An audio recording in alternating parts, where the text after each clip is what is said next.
নমস্কার বন্ধুরা, welcome to SB sport zone. তো এই ভিডিওতে আমরা আলোচনা করব কালকের ম্যাচ নিয়ে। তো কালকের হায়দ্রাবাদ এফসি ও মোহনবাগানের যে ম্যাচ হয়েছে, তো সেই ম্যাচ নিয়ে আমরা এই ভিডিওতে আলোচনা করব।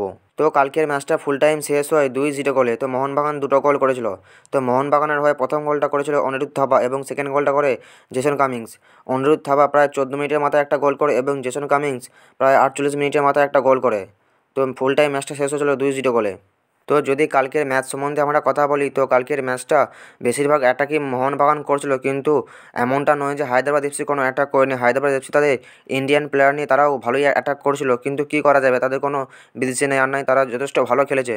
কিন্তু মোহনবাগান যে হিসেবে মিসপাস করেছে এবং মোহনবাগান কালকে যে হিসেবে অ্যাটাকগুলো করেছিল, তারা যদি অ্যাটাকগুলোকে গোলে কনভার্ট করতে পারতো তাহলে মোহনবাগান কালকে অনেক গোল করতে পারতো।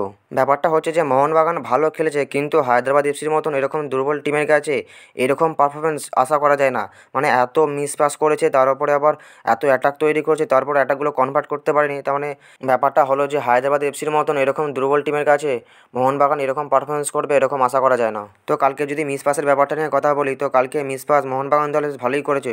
তো সাহাল আব্দুল সামাদ সেও অনেক মিস পাস করেছে, কিন্তু লাস্ট ফিনিশিংটা জেসন কামিংস যে হিসেবে নষ্ট করেছে, যদি জেসন কামিংস সেগুলোকে গোলে কনভার্ট করতে পারতো তাহলে কালকে মোহনবাগান প্রায় অনেক গোল করতে পারতো। এবার ব্যাপারটা হলো যে জেসন কামিংসের ভাবা উচিত যে তুমি একজন বিশ্বকাপার, সেটা তার মাথায় রাখা উচিত।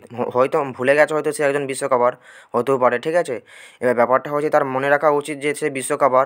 এরপর ব্যাপারটা হচ্ছে যে জেসন কামিংসের এটা ভাবা উচিত যে মোহনবাগান দল তার উপর অনেক ভরসা করে তাকে সাইন করিয়েছে, তাকে যে এখনও পর্যন্ত খেলাচ্ছে, তার উপর ভরসা করে তাকে এখনও পর্যন্ত খেলাচ্ছে, ঠিক আছে। তো আমি নিজেই জেসন কামিংসের এতদিন ধরে খেলা দেখছি, কিন্তু যেটা দেখলাম যে জেসন কামিংস তেমন একটা মাঠে ছোটে না। যতটা নিজের ইচ্ছা মতো ছোটে, তারপর দাঁড়িয়ে দাঁড়িয়ে খেলে যাকে বলে, তেমন একটা ছোটেও না। ও যাকে বলে তোমার পায়ে বল দেবে ও গোল করবে, এরকম টাইপের ওয়ান শটে গোল। তো কালকে জেসন কামিংসের খেলা দেখে আমার পুরো ধিৎকার লেগে যাচ্ছিলো। তো মাঝে মধ্যেই মনে হচ্ছিলো যেন আর খেলা দেখবো না, ঠিক আছে, এরকম টাইপের মনে হচ্ছিলো। তো মোহনবাগান ম্যানেজমেন্টকে একটা কথাই বলবো যে তারা যদি হুগোকে না ছেড়ে যদি জেসন কামিংসকে আনরেজিস্টার করে রেখে দিত সব থেকে ভালো হতো। তো ম্যানেজমেন্টের একটা জিনিস ভাবা উচিত যে কোচের ওপর সব কিছু ছেড়ে দিলে হয় না। কোচ যখন যা বলবে তখন তাই করতে হবে, এর কোনো মানে হয় না। তো জোয়ান যখন মোহনবাগানের কোচ ছিল তখন জোয়ানের প্রতি সব কিছু ছেড়ে দিয়েছিল। তো জোয়ান ফেরান্ডো তো মোহনবাগানের কী হাল করেছে তোমরা দেখতেই পেয়েছো। এরপর যদি হাবাসের প্রতি এরকম করে সব কিছু ছেড়ে দেয়, তো হাবাসও টিমটাকে শেষ করে দেবে আশা করি। এবার ব্যাপারটা হলো যে হাবাস হয়তো ইন্ডিয়াতে একজন সফল কোচ, কিন্তু তিনি সফল কোচ হলেও তার নিজের পার্সোনাল কারণের জন্য যে এরকম ভালো প্লেয়ারদের ছেড়ে দেবে এটা মানা যায় না, ঠিক আছে।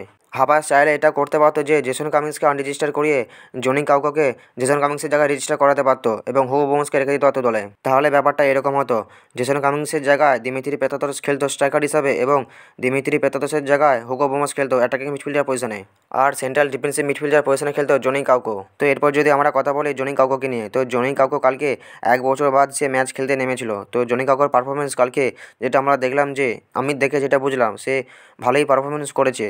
তোমরা হয়তো কালকে অনেকেই লক্ষ্য করেছো যে মোহনবাগান দল কালকে যে হিসেবে মিসপাস করছিল, কিন্তু জনি কাউকো নামার পর থেকেই মোহনবাগান দলে সেই মিসপাসের সংখ্যাটা অনেকটাই কমে গিয়েছিল। তো জনি কাউকো কালকে 1 বছর বাদ সে ম্যাচ খেলতে নেমেছিল। তো জনি কাউকো কালকে বেশ ভালোই পারফরমেন্স করেছে।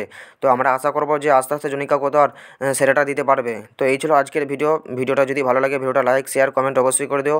আমাদের চ্যানেলে প্রথমবার এলে চ্যানেলটা অবশ্যই সাবস্ক্রাইব করে দিও।